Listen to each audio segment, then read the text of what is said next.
All right, we are live, and we'll see if anybody joins. And if so, we'll just chat.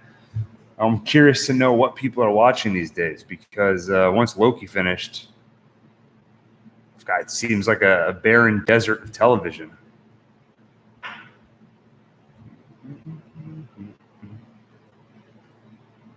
If you've just joined, I have no agenda for today. I just wanted to start the live stream, and I've got a bunch of stuff I'm working on for OneTake, but would love to hear what people are watching, what people would like to see, or if you have any questions, or if you want to talk about anything else, we can do that. And I'm also in a completely new setup in a new undisclosed location. So if there's any audio or video issues, please forgive me and please let me know so I can correct them. And by the way, if I ever were to get sponsorships, or if I ever do, I would love for this to be the company that sponsors me. This is going to be a free plug and a backdoor pilot for my new YouTube channel, OneTaste, where I review primarily beverages, but really anything that goes in your mouth, I'll review. So this is a brand of seltzer called Ugly. And I never really was into seltzer. I've always hated seltzer, actually. But during the pandemic, I was on a diet and I was looking for ways to satiate myself without using calories. So I decided to start drinking seltzer. And I used to love soda, so especially Dr. Pepper. So I was pretty psyched when I found this brand, Ugly. They do a seltzer, but inspired by sodas. So Dr. Ugly is a Dr. Pepper flavored seltzer. And they also do an orange soda. I have that one here. But that one is also delicious. So there you go. OneTaste. If you're looking to diet and you love soda, this is the way to do it. And none of the weird stuff in diet soda, because I don't know about those chemicals. All right, this may be a very short live stream if nobody comes in soon and tells me, or I'll just keep talking about seltzer and other beverages. Apo Lock, welcome. How's it going? I would ring my bell, but I left that at my house, my parents' house. So I don't have that here. That's where I was hanging out during the pandemic. Apo Lock, what are you watching these days? Is there anything on TV I should be watching? Seen any good movies lately? Black Widow? I still haven't seen that. Star Trek Enterprise. Is this your first time watching that series? Is this a rewatch, or are you visiting the series for the first time? Yeah, I never got into any of the Star Trek series, really. I've just watched a few episodes here and there. But I've heard Next Generation is the Star Trek to watch. I also tried getting into Star Trek Discovery, the new one. I tried getting into Star Trek Picard, though I probably don't have a fair appreciation for that show, considering I've only seen a handful of episodes of Next Generation. But I just have not gotten into Star Trek. Alon, have you gotten into Star Trek? No, you didn't. Alon, my older brother, is eating sushi right now, and apparently he found a bone in his sushi, which has never happened to me before. So that's gross. Star Trek. Have you ever gotten into Star Trek? I was excited about the reboot for a while with Chris Pine. Yeah, J.J. Abrams. Yeah, it starred Chris Pine. That first one was good. And just kind of fall from that. He's pretty far away, so I have to relay what he's saying. So I asked my older brother if he ever got into Star Trek, and he said he was pretty excited for the reboot, J.J. Abrams, Chris Pine, and he thought the first one was okay, and then it kind of fell off from there, which I would agree with all of that, except I wasn't really excited for the reboot. I saw it, thought it was okay, solid, and then the next one was less solid, and the one after that was extremely forgettable. Apolock said that Star Trek Enterprise, it's a rewatch. Where are you watching that? Is that on Netflix? If I wanted to get into Star Trek as a newbie, what's the series I should watch? Should I go back to the original series? If you've seen from my last couple of videos, I've been in a very nostalgic mood lately. That's why I did Sunday nights on Fox and my review of Phantasm. I just want to watch old stuff. Oppo Lock says JJ has way too much lens flare. I say not enough lens flare. It just adds a sense of realism when the light shines directly into the camera lens. Not really. That was a joke. Yeah, too much lens flare. That J.J. Abrams lens flare is George Lucas's Star Wipe. YouTube Me says, watch the original. If you don't like the first 2 episodes, go over to season 3 of Next Generation. That's interesting. Why season 3? And will I miss something if I skip the first 2 seasons? I watched the first few episodes of Next Generation. If I recall, it was pretty episodic. Does it become more serialized as it goes on? Apolock seconds that. Next Generation. So I shouldn't start with Star Trek Discovery.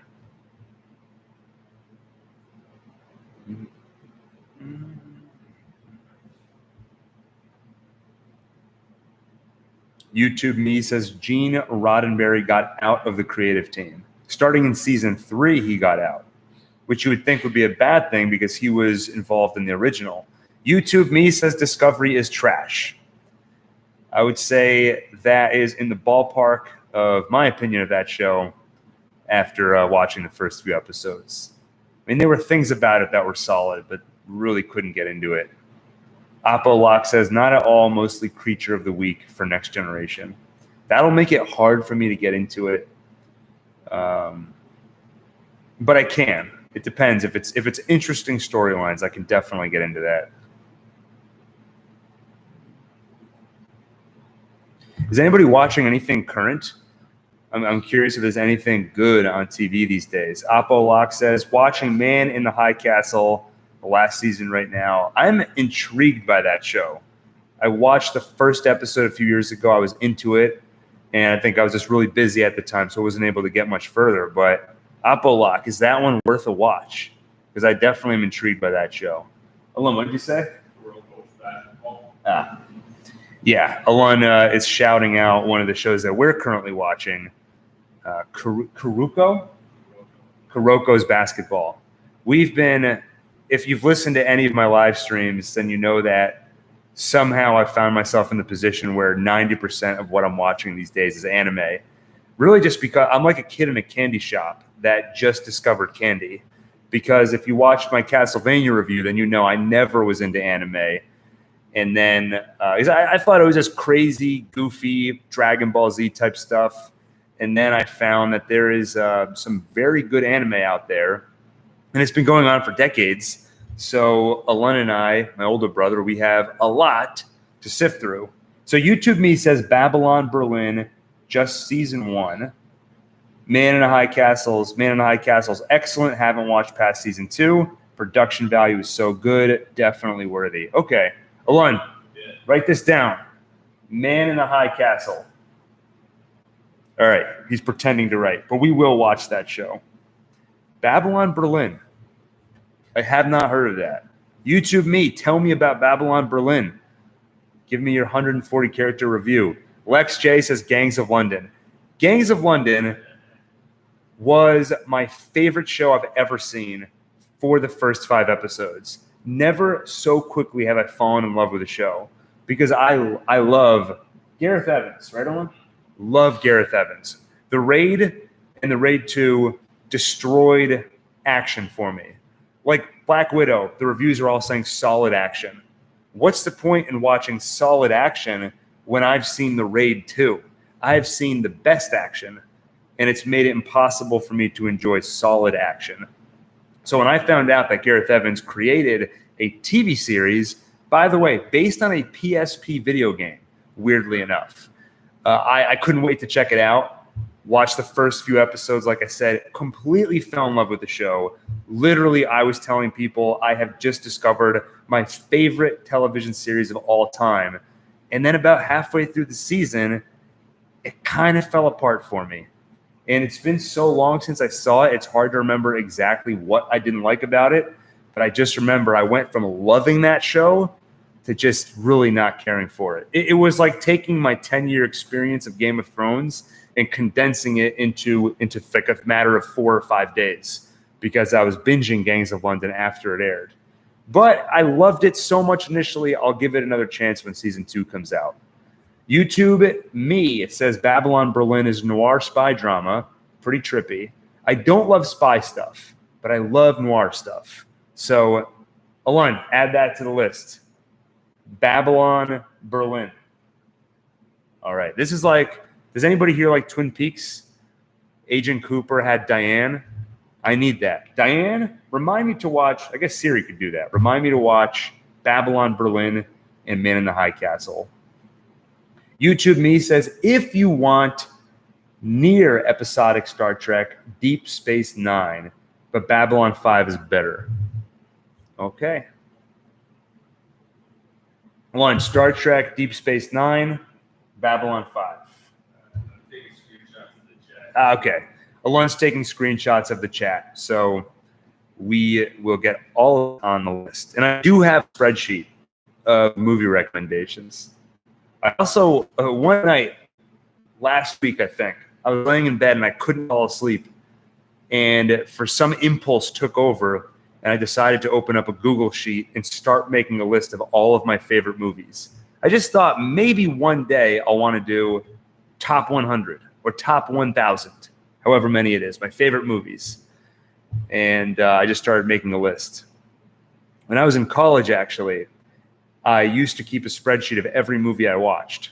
And I would give every single movie a score, 1 out of 100, to 3 decimal points. Maybe just 2. I don't want to exaggerate, but at least 2 decimal points. And that would help with tiebreakers. If I had 2 movies that were so close and one had to edge out the other, I would have to go to multiple decimal points. And there were probably about 300 movies on that spreadsheet. And I also used it to teach myself macros. So I would generate, top 20 movies of all, top 20 of the semester, top 20 of the month. But sadly, that spreadsheet is on a hard drive somewhere, and I have no idea where. So, too bad. Apollock says, I thoroughly enjoyed Space Truckers with Dennis Hopper. So bad it's good, campy, and over the top. I'm into campy. I just, like I mentioned earlier, watched Phantasm because I'm kind of in the mood for sort of nostalgic, campy, cult horror type stuff. So Space Truckers, Alon, screenshot that. Space Truckers. That one, let me Google that. I think I saw some ads for Space Truckers. 1996 sci-fi adventure. Is that what we're talking about? Let's see. Yeah, Dennis Hopper. Known for playing Bowser in the Mario Brothers film. So let's take a look at Space Truckers. A space trucker and his cute fiancée are on their way from a space station to Earth with an unknown cargo. When space pirates hijack them, 5,000 disintegrator robots are found in the cargo. This honestly seems right up my alley for the kind of movie I've been in the mood for lately. Just sort of cheesy, classic. I don't want great special effects. I just want something fun. So Space Truckers is going on the list. By the way, for anybody who missed my plug earlier, this is not a sponsorship. I wish it was a sponsorship because I love this product. But if you like soda, but you don't want all the sugar and you don't want the weird chemicals you get in diet soda, I've been drinking this Dr. Ugly. It's a Dr. Pepper flavored seltzer. Absolutely fantastic. And they have an orange soda flavor too and a cherry cola. I'm going to Google Babylon Berlin. I'm just curious, what service is that on? What streaming service or channel?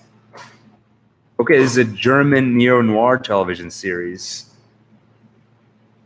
And it's on Netflix, it looks like. Okay, easy enough.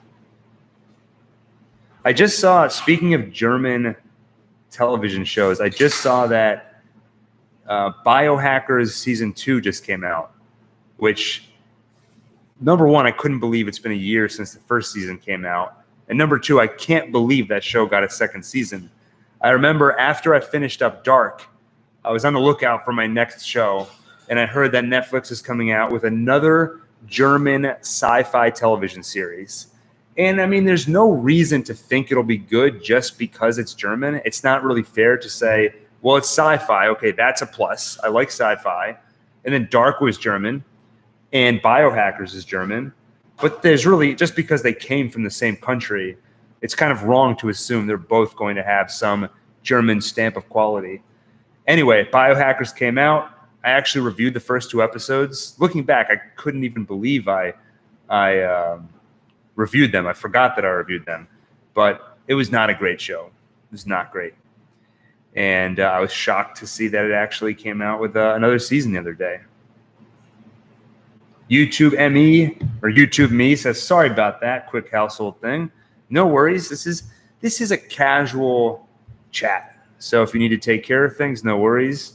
Maybe I'll need to send a few text messages during these. It's fine.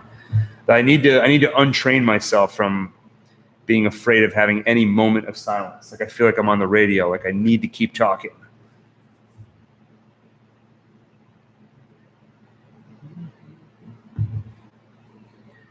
All right. Any recommendations for anything else that's on right now? So far, Star Trek Next Generation. But I think I'm about 20 years late to that show. But it's going on the list.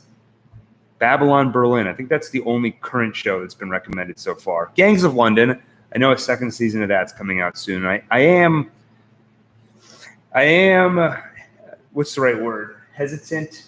I am cautiously looking forward to that. I'm at least hoping they can right the ship and get back to the greatness of the first season. Recently saw The Wraith, 1986 gangs racing. Great moments that will hit that nostalgia button. I think I completely botched the tenure of that sentence. The Wraith, 1986 gangs racing. Great moments that will hit that nostalgia button. All right, The Wraith is going on the list. I'm going to actually start a list here. Line of Duty. Lex J, tell me about Line of Duty. What network is it on? Is it a series? What kind of show is it? Okay, it looks like it's had 6 seasons. Started out in 2012. And let's see. BBC, okay, so it's a British show.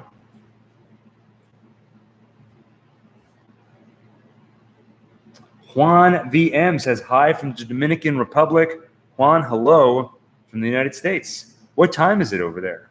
And what are you watching these days? Okay, YouTube Me.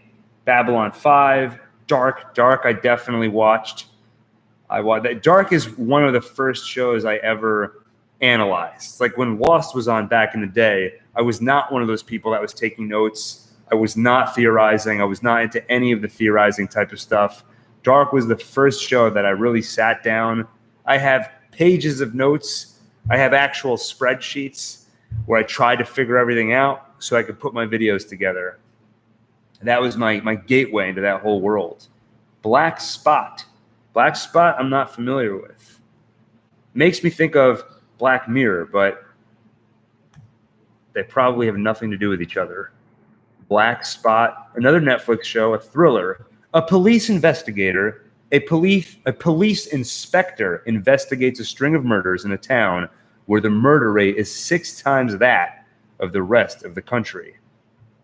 Interesting. So is this sort of a horror kind of a vibe? Horror thriller? C Fight says 4 Blocks is a German crime drama that is on my list to watch. It seems to have pretty good ratings, so I'm excited to start it.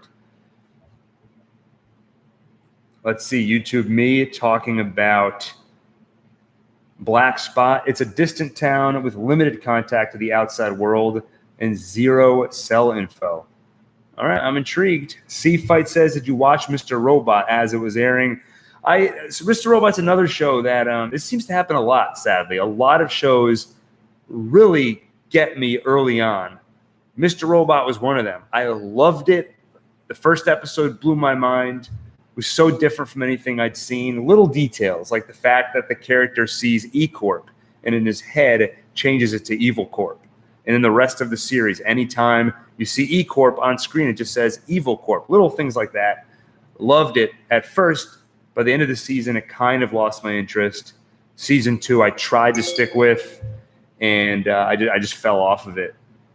A few people have told me I should go back and finish it, and I've been tempted to read spoilers. I've held off because there is a chance I'll go back and finish it. YouTube Me adds American Gods. Okay, that's one again. I started watching it, sort of got into it, didn't fall in love with it. Have thought about going back. Good Omens, though. That's not one I've watched. And YouTube Me says, for humor, try the first season of A Very Secret Service. I probably could use some humor, actually. That one's definitely going on the list. A lot of what I watch tends to be darker. YouTube Me also adds supernatural crime drama is how you would describe Black Spot. I thought you were telling me to watch Supernatural, and then you were describing it as a crime drama. And I was thinking, that's really not how I would describe the show Supernatural. Juan VM says that in the Dominican Republic, it is 10:57. Oh, so we're in the same time zone. I'm currently watching Somos on Netflix. Somos. Hold on. Somos. What show is that? Look into it. All right, Alon's investigating. What is Somos? And finished watching Loki. I started watching your videos because of Raised by Wolves. Well, Juan, however you found this channel, welcome aboard. Raised by Wolves was, I always think of milestones for the channel. There was the Dark Days when I was talking about Dark. And then there was Raised by Wolves, felt like an era for the channel because I was just doing a lot of Raised by Wolves content. And there's the big milestone where I got to speak to the creator of that show, which was a big OneTake moment and a big life moment because, well, a couple of fun milestones for the channel. When I was a kid, I dreamed of being in the film industry for the dumbest reason possible. I thought it would be great to work in television because then I could see the episodes early. Everybody would have to wait for the show to air, but I could see it early. That's why I wanted to work in television. Raised by Wolves was the first show ever where I got early screeners. So I actually got to watch it early. And I was very excited about that. And then the second milestone was that I got to speak to the creator, the Aaron Guzikowski, showrunner and writer. We had a great interview. I was very nervous about it. I did a lot of prep for it. And it was great. I had a great time doing it. And it's a major life milestone for me. See Fight. That's too bad about Mr. Robot. It's definitely not for everybody. But the last season really tied everything together. Season 2 was the worst season of the 4, but it's one of my top shows. That tells me I probably need to revisit the show because season 2 is where I fell off. I loved most of season 1. So if season 2 is the worst, I guess I owe it to the show to give it another shot. I was in a class recently, in an online class for story analysis, and somebody was discussing the finale of Mr. Robot. I took my headphones out because I didn't want it to be spoiled. So some part of me, deep in my heart, at least thinks there's a chance I'll come back to that show one day. And maybe See Fight, maybe you've pushed me over the fence to finally do it. Lex J says, Line of Duty centers on detectives investigating corrupt cops in the UK. Most of the series is available on Amazon Prime Video. That sounds like a good show for me. I need some good treadmill shows or elliptical shows that I can watch while I'm working out. And that sounds like a good underdog story. I mean, if they take it that route of trying to take down corrupt cops, that sounds like Serpico almost. So that might be good. That might pump me up. Speaking of Raised by Wolves, by the way, I don't think they've announced a release date for season 2. I know it's not going to be 2021. I think we would have heard by now. But there were some casting announcements recently that were surprisingly spoilery. Or I guess the fact that they felt spoilery means they're not. It means that they're choosing to reveal the things that were revealed in that casting announcement, and there's more to come. But if you're curious, just search Raised by Wolves Season 2 casting, and there's some nice teases in there for what's coming next season. I'm also waiting for Raised by Wolves. They did a tie-in comic for the first season. It was only 11 pages and gave like a little bit of background, sort of a prequel to season 1. And they said they would do another issue to bridge the gap between season 1 and 2, but I've heard nothing about it. So I'm not sure what's going on with that. By the way, if you're in this stream and you haven't announced yourself in the chat, don't be shy. Even if you just want to say hello, say hello. And if you want to do more than that, review a show or a movie. Tell me, what should I be watching? Because like I've said a few times, right now, all I'm doing pretty much is watching anime. And I'm loving it, but I want to watch some real people. Live action. I miss live action. Bro No Dice, love the name, says sup. And a lot. I'm learning about a lot of good shows that I should be watching. And Oppo Lock says, I'm waiting for C season 2 from Apple TV. Kind of the same vibes as Raised by Wolves. Is that the one with Alon? What's the name of the guy who plays Jason Momoa? Aquaman? Yeah. Is C the show where everybody's blind except for Jason Momoa? That's an intriguing premise. I just remember when it first came out, the reviews were iffy, and I don't think I gave it a chance, which I feel like is unfair because there's been plenty of movies I've loved that didn't get the best reviews, but I still fall into that trap where if it gets bad reviews, or even if it gets reviews that aren't great, a lot of times I'll give it the pass. Floyd79, are you looking forward to the new show from the makers of Dark? I believe it's called 1899, if I remember correctly. And I am very much looking forward to that show. Though, to be completely honest, my excitement for that show decreased slightly when I decided to dig into the creators of Dark. Their names escape me right now, but the co-creators, I dug into their back catalog a little bit, and apparently they made a movie in Germany that kind of put them on the map, this movie about hackers. Oh, do you remember the name of that movie? No. Why don't you look it up? Oh, you're in the middle of a game. My brother plays a lot of Super Smash Brothers, so I think he's in the middle of a game right now. But let me look this up. I think it's called Who Am I? Yeah, Who Am I? So the co-creators of Dark created a movie called Who Am I, which is sort of a hacker thriller kind of thing, a lot of twists and turns. Came out in Germany, did really well, got Netflix's attention, and that's where Dark came from.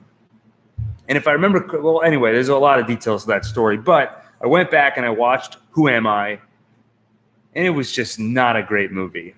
And I don't want to say they're a one-trick pony because Dark came out after Who Am I. So you would think they would develop their skills as writers and directors over time.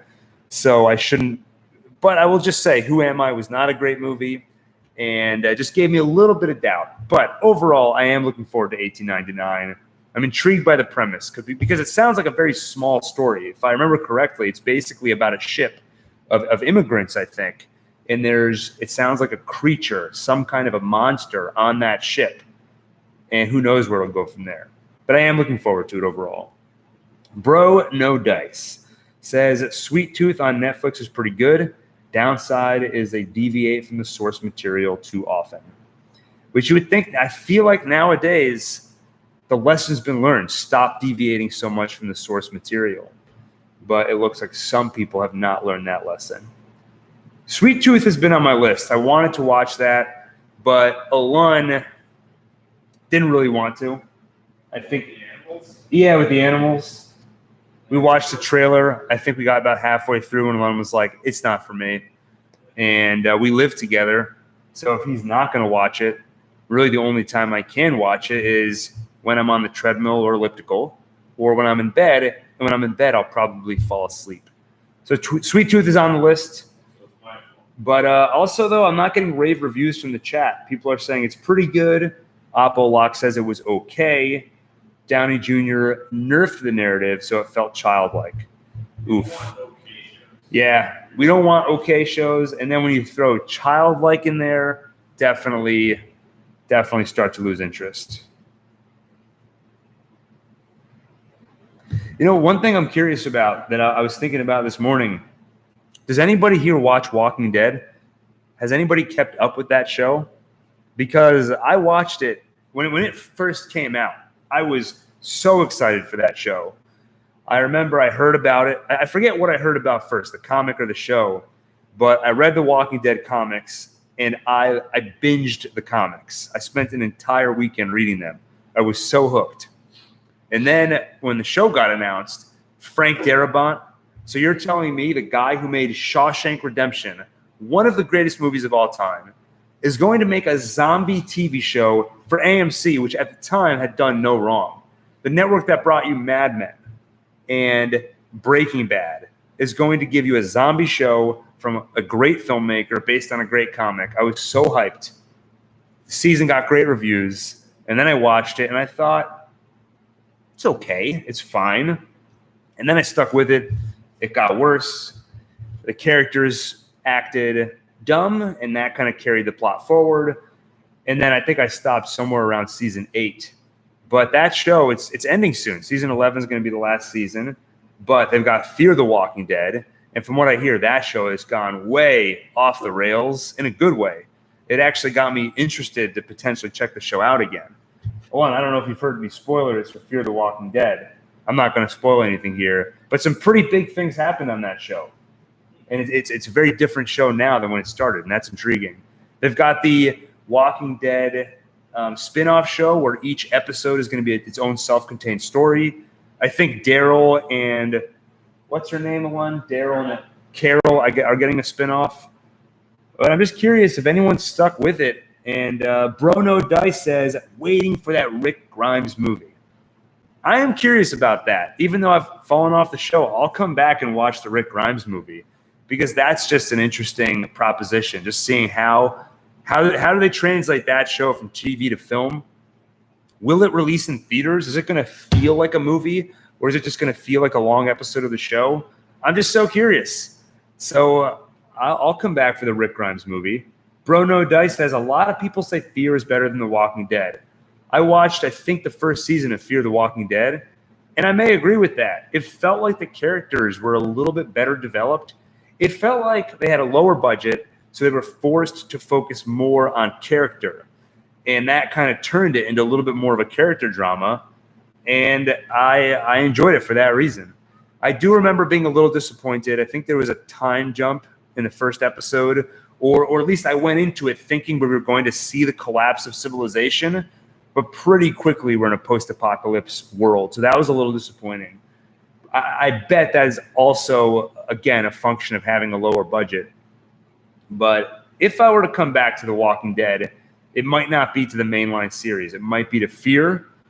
And then, of course, for the Rick Grimes movies. Got to come back for that. Oppo Lock says, Carl! I think you mean Coral. And Floyd79 says, I've slowly watched to the point where it's at now, but it's been a tough watch. Yeah, there were definitely some speed bumps in that show. There were some bright spots too, though.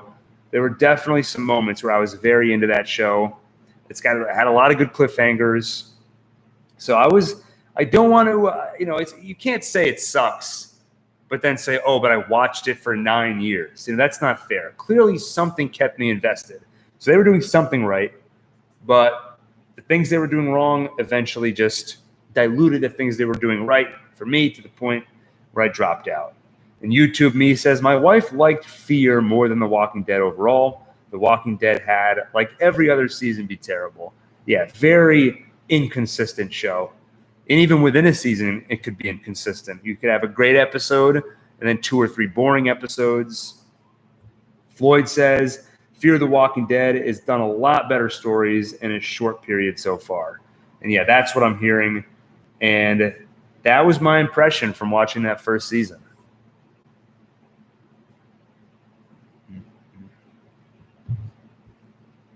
Interesting. Does anybody here read the comics? Here's a fun fact about the Walking Dead comics that I thought was really cool. They so I don't know if you don't know, if you're not familiar with the comics, the series actually ended, I think, a year or 2 ago now. But normally with a comic book, you will drum up as much publicity as you can when a major event is going to happen.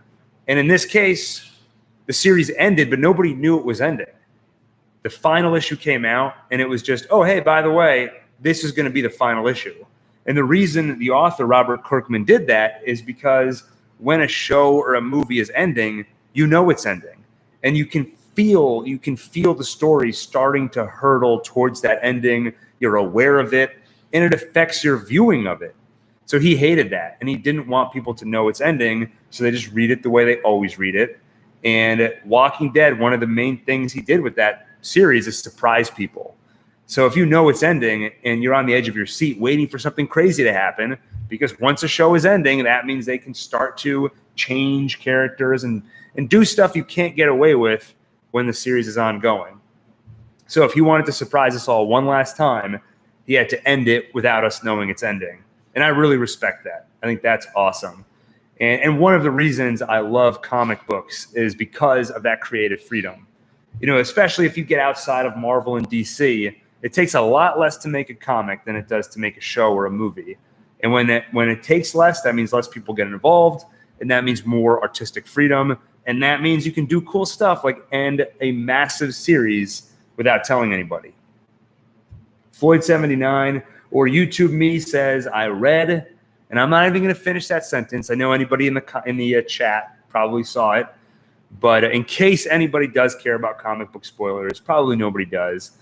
But YouTube Me, the issue you're talking about, issue 100 of Walking Dead, is the most edge of my seat I have ever been on with a comic book. That was probably the first time where I was like slowly turning the page because I didn't want to know what was going to happen next, but I had to know what was going to happen next. But Walking Dead was definitely affected me emotionally in that way more than most other comics I've read. You just don't get that from a Spider-Man or a Batman. Usually you don't. There are those occasional stories where they do a great job, but it's ongoing. So you always know in the back of your mind that if Robin dies, Robin can come back. You know, things can always change that way or get undone.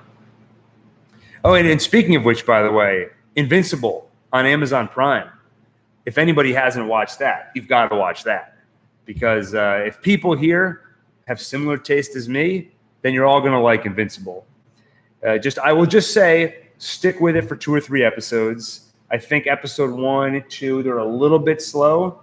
There's enough there to keep you interested, and then it just gets awesome. And the reason I bring that up is because it's based on a comic by Robert Kirkman, who made Walking Dead. So there's the connection. Apollock asks, did you ever watch the show Heroes? I was hooked. Then season 3 fell off a cliff. Yeah, if I recall, that was my exact experience with it as well. That was another show. It started great. It was a phenomenon. Everybody was talking about Heroes. I still remember. Didn't he yell on it? Yatta! Yatta! Yeah, that show, Save the Cheerleader, Save the World. It had such like a major cultural impact and then just disintegrated. I think that was back when people didn't plan out shows. It was like Lost Syndrome, where you have this big convoluted mythology, but the network wants it to go as long as possible, so it stretches out. You set all this stuff up, and then it just kind of collapses under its own weight. Brono Dice has a great question. Hyped for Spider-Man 3? And I am, probably for all the wrong reasons, mainly nostalgia. Like, honestly, I'm pretty burnt out on the Marvel movies. And a lot of it has to do with what I was saying earlier, which is that I've seen The Raid, and I've seen The Raid 2. I've seen the best action you can possibly see. So if all you have to offer is solid action with a lot of jokes and stuff thrown in, it just starts to lose my interest. And Marvel, a lot of the movies just have that kind of samey feel to them where they're solid, but they all have a pretty similar tone. So just in general, I'm not that hyped on Marvel anymore. But Spider-Man 3, everybody's heard the rumors, right? That Tobey Maguire is going to come back. Andrew Garfield's going to come back. We're basically going to get a live-action take on Spider-Verse. And they're rumors, but come on. They have to be true at this point. They're bringing back Alfred Molina as Octopus, Doc Ock. That's confirmed. And they're bringing back Jamie Foxx as Electro. That's confirmed.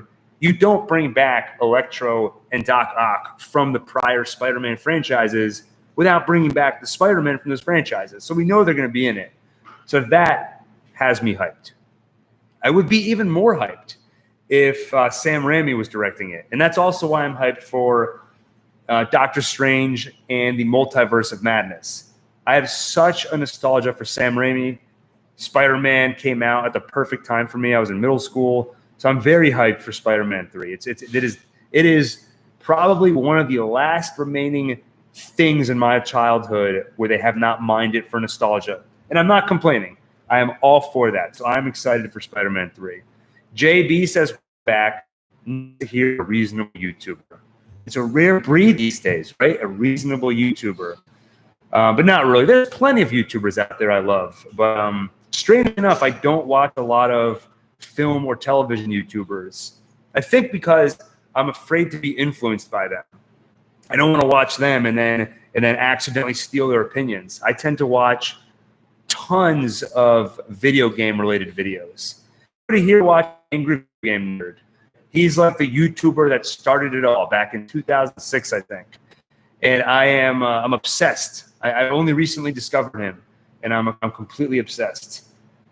Miguel Fernandez has started following you since Dark's review. Love your videos. Thank you, Miguel. Again, I would ring my bell. I left it at home. I forgot it. But thank you so much. I love your comments. Don't usually watch anime, but what do you recommend? I'm going to get back to that shortly. I'll get back to that shortly. Floyd79, are you looking forward to Keaton Batman? Oh, yes. Again, similar to Spider-Man 3. And DC, even though DC has probably disappointed me far more than Marvel when it comes to the movies, I still look forward to DC movies more than Marvel movies. Because of that, they're at least giving me, I don't know if it's true or not, but they give me the feeling that they're giving more artistic freedom.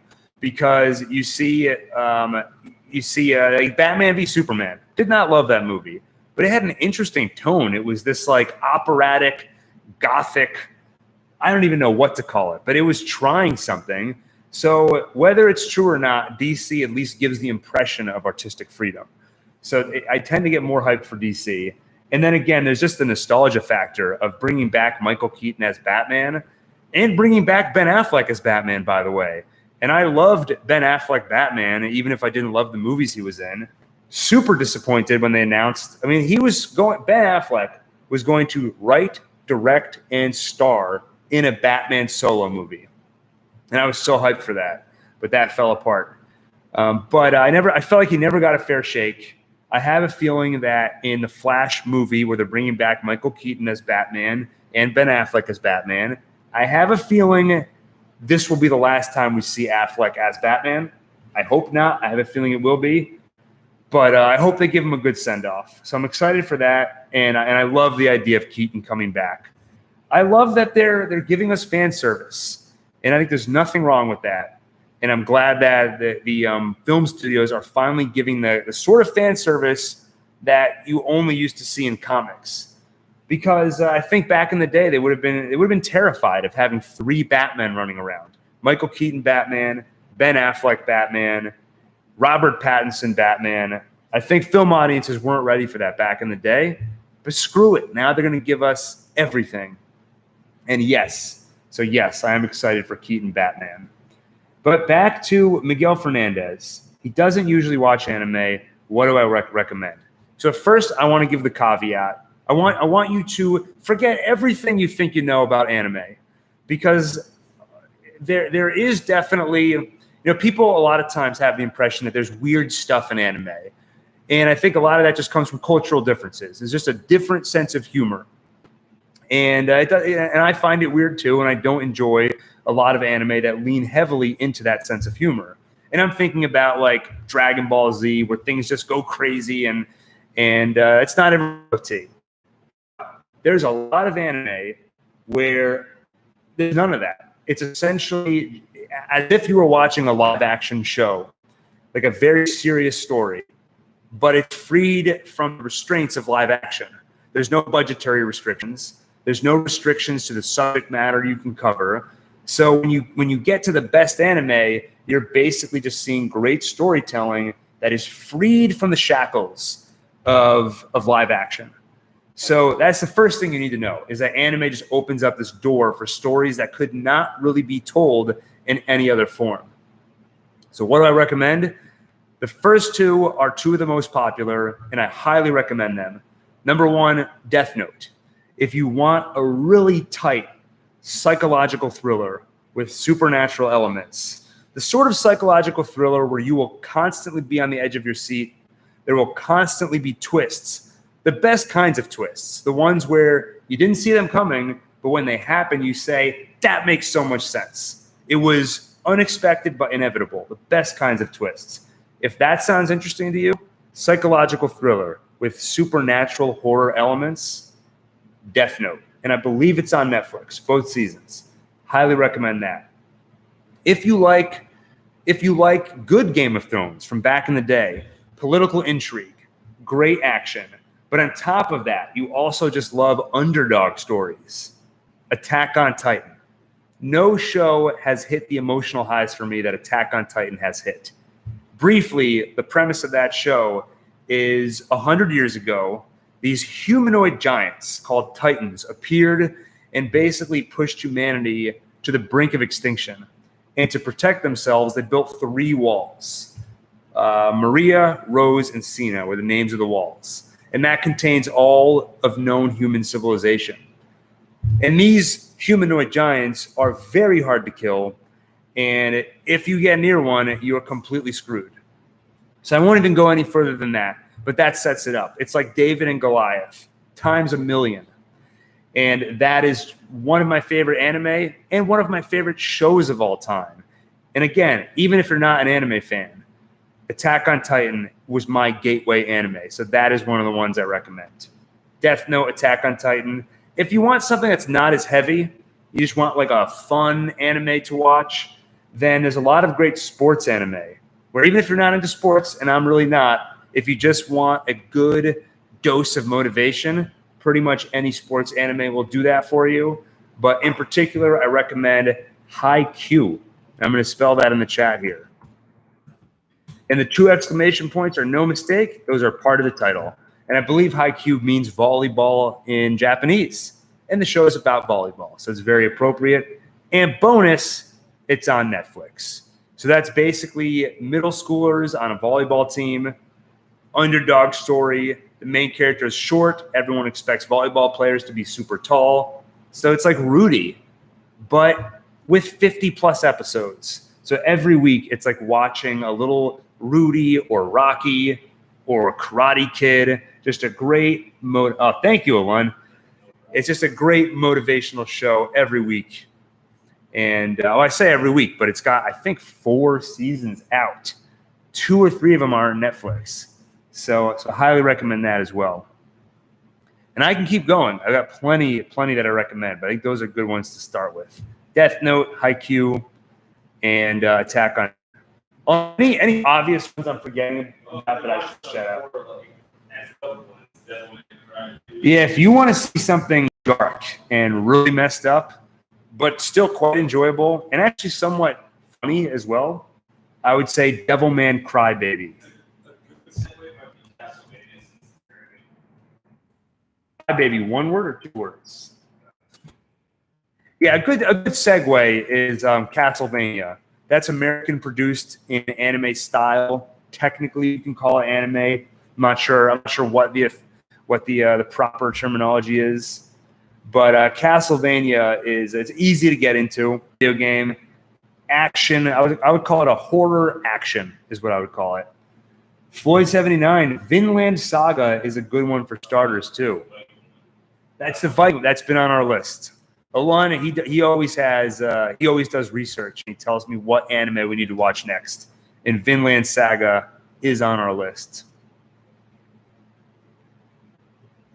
Yeah, I've wanted to do anime videos on the channel for a while. And I think people can kind of see the sort of format I'm following now, which is every once in a while there's a show like Raised by Wolves or Dark. Well, I will go deep on that show. I'll review every episode. I'll do theory videos, possibly recap videos. And then in the off season, between shows, I'm experimenting a little bit with different video formats. So where was I going with that? Oh, yeah. So maybe I'll do some anime videos. I thought about doing one video, sort of an anime starter pack that basically does a more formal version of what I was just doing right now, where I'll just name, 4 or 5 genres and say, pick a genre, and I'll give you 1 or 2 good, great anime that will get you started. Are you looking for sci-fi, action, comedy, something else? And I'll give you a good starter show.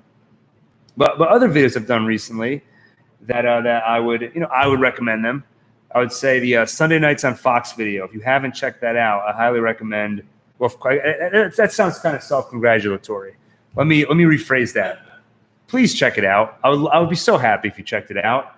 I'm a big fan of documentary style videos on YouTube or retrospective style videos. And one thing I'm very nostalgic for is Sunday Nights on Fox. Back in starting February 6th in the year 2000, they had the best lineup ever. You would watch Futurama, King of the Hill, Simpsons, Malcolm in the Middle, and then X-Files. And I loved that. I hated going to school, but I looked forward to Sunday nights. That was like the one last great thing you did on the weekend before school the next day. So I did part one of a video series that documentary style kind of chronicles the evolution of Sunday nights on Fox, starting all the way back in 1956 when Fox took their first attempt at making a TV channel and then kind of taking it from there. So if that sounds interesting to you, just go to my channel page, and that was, I think, the second to last video I made. But yeah, so you'll be seeing a lot of kind of experimental videos like that. Actually, the next video will be a recap of Attack on Titan. If you've watched any of my recap videos, then you know that I kind of do them. They're almost less recaps and more like abridged versions of the show in audiobook form.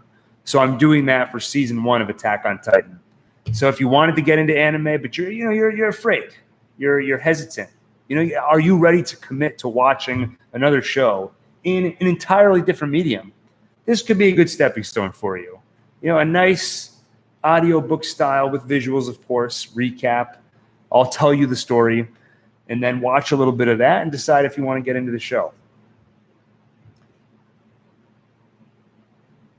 Well, let's see. Okay, we've almost been going for an hour. And I don't know why I have that in my head of like, I should go for at least an hour, right? But before we wrap up, any last recommendations? I would love feedback. I talked about the fact that I'll go deep on shows every once in a while, like Dark, Raised by Wolves, where I'll do weekly episode reviews. But I really, I tried doing that for shows that I wasn't as excited about, like infamously Lovecraft Country, and then I bailed partway through. And I don't want to do that anymore. I don't want to start reviewing something and then stop in the middle. So I'm kind of being a little pickier, where I'm only reviewing shows that I really have a passion for, like Raised by Wolves, like Better Call Saul. So on the off seasons, I'm going to keep experimenting with different video formats, retrospectives, others. So, I just did that video on Phantasm. So doing kind of reviews / retrospectives of kind of classic horror movies, that kind of thing. But if you've watched either of those, what do you think? Or do you have suggestions for anything else? Or just anything else you want to say? You can even just slam your keyboard and send nonsense. That's fine too. Oppo Lock says, experiment. Have fun with it. Thank you, Oppo Lock. I will do that. If anyone's curious, by the way, this is pretty fun. One thing you'll learn if you try to record something is that if you're sitting in a room like this one, then your voice echoes off the wall and then goes back into your microphone and gives some reverb. And it just makes the video sound a little rougher and less professional. So how do you solve that? I got myself a little recording studio that I can literally fold up into a duffel bag. And I'll try to show you a picture of it. Looks like a phone booth, basically. And yeah, here you go. So you can see that. It looks like a phone booth. And basically, it's just PVC pipes with sound-absorbing blankets thrown over it. So it's not soundproof. All it does is as I speak, my voice doesn't echo because it gets absorbed into the blankets. And it just makes, if I'm doing a voiceover only video where I'm not on camera, it just makes it sound a lot more professional. And the only problem is it gets hot. So I have to blast the AC for about 20 to 30 minutes before I get in. And then then about 20 minutes into the recording, I start to sweat. And then after another 20 minutes, I start to hit my limit and I have to get out of there. Especially since I like to drink hot tea. And that also warms me up. I like to drink that before I record. So that doesn't help with the body temperature issue. Miguel Fernandez asks, have you watched Love, Death, and Robots? What about Devs? I'll start with Devs. I did watch Devs, and we did weekly reviews for that. That was back when I was doing the reviews live. So there were some days. So Devs is a streaming show. So it would go live at about midnight. So I was going live sometimes at 1 o'clock in the morning because I had to be the first one. I had to be the first one out with a review. But yeah, we covered Devs, and that was a great show. I love Alex Garland, and he did Ex Machina. He did Annihilation, I think. And I believe he wants to do another television project. So I'll most likely be reviewing that too whenever it comes out. Love, Death, and Robots, I've only watched one episode of. And that's the kind of show where it's anthology, right? Every episode is its own sort of experimental thing. So I've watched one, and it was interesting. I'll definitely watch more. Alon, Love, Death, and Robots. Yeah. You've watched some of that, right? I think I watched like 2 or 3 episodes. He watched 2 or 3 episodes. It was interesting. I'll echo. He says, it was interesting, you know? Yeah, I mean, each one's different. Each one's different. Some were better than others. I'm echoing Alon, my brother, off to the side. That's It's worth watching more, I think. worth watching more. Okay, so we will be watching more of Love, Death, and Robots.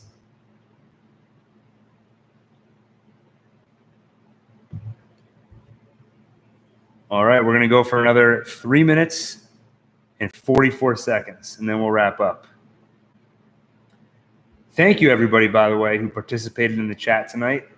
I didn't know what was going to happen. I decided I wanted to go live and just the problem with the kinds of videos I'm doing now, where it's all sort of scripted, record, voiceover, cut it all together with footage, is as opposed to when I used to do a lot of live streams, you know, for weekly reviews of different shows, there was the interaction with the chat, and I missed that interaction. So that's why I wanted to try this, and I'm pleasantly surprised. I'm happy with the level of interaction. So I think I'll try to do this on a more regular basis. And maybe I'll come prepared next time with some bullet points. We can talk about the latest movie news. And, you know, especially if anything just strikes us as interesting, we can talk about that. Let's check. Maybe that's a good one to end on. Okay, with 3 minutes to go, I'm going to look up the latest movie news from today and see what's out there. Netflix is doubling down on big budget movies. That's not really surprising. So that's not a lot to say about that. It's the least surprising thing we've heard probably. Oppo Lock says, good time was interesting. Watching it was like experiencing a hangover. Robert Pattinson was solid. Yes. Once Robert Pattinson was announced as Batman, you know, I had to look at his film library, see if he had the chops to pull it off. And also, I had just seen Uncut Gems from the Safdie brothers, who made the movie Good Time. And I have to say, I kind of felt about Good Time the same way I felt about Uncut Gems. Fantastic movie. Made incredibly well. They both gave this very anxious tone and conveyed it better than any other movie I've ever seen. But what an unpleasant experience in both cases. And so unpleasant that I don't know that it's the kind of experience I want to have watching a movie. So Safdie brothers, I probably won't be watching any more of their movies or anything else they do unless I hear like they're doing a comedy next or something. But those movies, I mean, if you're into that, if you're into tragedy, if you're into movies that go deep on a tragically flawed character and follow them and just show you all the tragedy that befalls these very flawed characters, then you will love Good Time, you will love Uncut Gems, and you will love anything the Safdie brothers do. And 10 years ago, I would have loved that. I used to be the darker the better. And if I was watching a movie and it was sort of tragic and dark and then turned happy, I would hate it. I would be off of that movie. But I've kind of come around to a different viewpoint nowadays, where I put up a little bit of a filter. If something is just dark for the sake of dark, and the movie almost takes place in a universe where it's a what's the word I'm looking for? A malevolent universe where it's out to get you. I just don't know if it's healthy to watch those movies too much. Or I don't know what joy I take from watching those movies. So that's what I think about that. Those are my unfiltered thoughts on that. And that's actually a video. I have a list of videos I want to make. That's one of them. Is just sort of looking at that question. What is the point of sad endings? When is it appropriate to have a sad ending? And then it gets into why do we even watch movies? Because it's not necessarily purely for joy. I would never say every movie should be happy.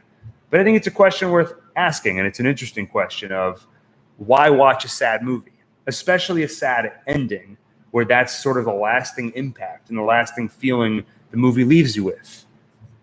And I think, in speaking of endings, I think that's a fine place to end this live stream. So ponder that question. What's the point of sad movies? What's the point of sad endings? Why do we watch film? Why do we consume art? Think about it. I'll think about it. And we'll reconvene on that. So at the next live stream, have a 400-word essay prepared, and we'll go through this question. So I think we can wrap it up there. Thank you, everybody. Thank you again. This was a lot of fun, and we will do this again sometime. Maybe tomorrow, maybe next week, but it won't. I definitely won't be as long between live streams as it has been, where it's like one, and then 3 months go by, and then there's another one. We're gonna do this more frequently. So thank you, everybody. Have a good night, a good day, a good afternoon, depending on your time zone. And JB, okay, here are the last words of the live stream. JB says, any word on Amazon's Lost in Space last season? Thanks for this live stream. Well, JB, let's find out together. Lost in Space, Amazon Prime. Okay, let's look into this. Now, by the way, I haven't watched this series. I watched the original movie. Not the original movie. The movie with Matt LeBlanc back in the 90s. And development. All right, I'm looking and I'm not getting a quick answer. So, JB, I'm going to have to leave you unsatisfied. I don't know what's happening with Lost in Space, but I'm going to look into it. That's my homework. And I'll get back to you on the next live stream. All right, and that's it. Thank you, everybody. Have a good night, good day, good afternoon, depending on your time zone. And I'll see you on the next One Take.